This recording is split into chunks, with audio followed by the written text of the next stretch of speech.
Ivory Coast 0-0 Egypt, 4-5 pens, Salah holds nerve after Bailey miss. Salah scored the winning penalty as Egypt beat Ivory Coast 5-4 in the shootout to reach the Africa Cup of Nations quarter-finals. A match with plenty of intensity and half-chances failed to produce a goal in 120 minutes, leaving it to be settled from the penalty spot. After two perfect penalties from each side, Eric Bailly stepped up.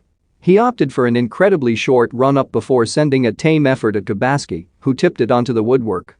No other player missed, setting up the chance for Salah to be the hero, and he made no mistake. Egypt will face Morocco in the last 8. Ivory Coast had much of the early possession, but it was Egypt who went closest to opening the scoring. Omar Marmish picked the ball up 25 yards out and let fly with a curling effort, only to see it cannon off the bar, having beaten the goalkeeper.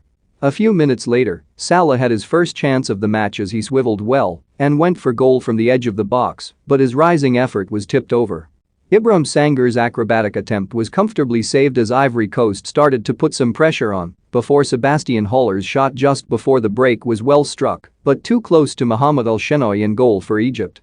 Egypt came out quickly after the break and Amral Saleh should have done better as he blazed over the bar after Salah played him in.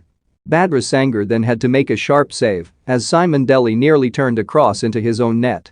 Sebastian Haller went close with 20 minutes remaining after Sangar headed a deep corner back into the 6-yard box, but Shenoy reacted well to turn it over the bar. Aston Villa's Trezeguet was introduced, as was Wilfried Zaha for Ivory Coast, as both managers looked to find a late winner. Trezeguet should really have provided one a couple of minutes after coming on, as he sent a curling effort wide of the far post when clean through. Nicolas Pepe sent a couple of long-range shots straight at the goalkeeper, with the match increasingly looking destined for extra time.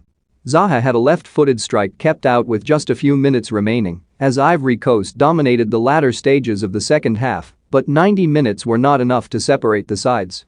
Trezeguet had a chance to break the deadlock early into extra time, but dragged an effort wide, while Mohamed Sherif headed over from a few yards out as Egypt looked the more likely to break the deadlock. There was to be no breakthrough, though in extra time, as the match went all the way to penalties. Bailey will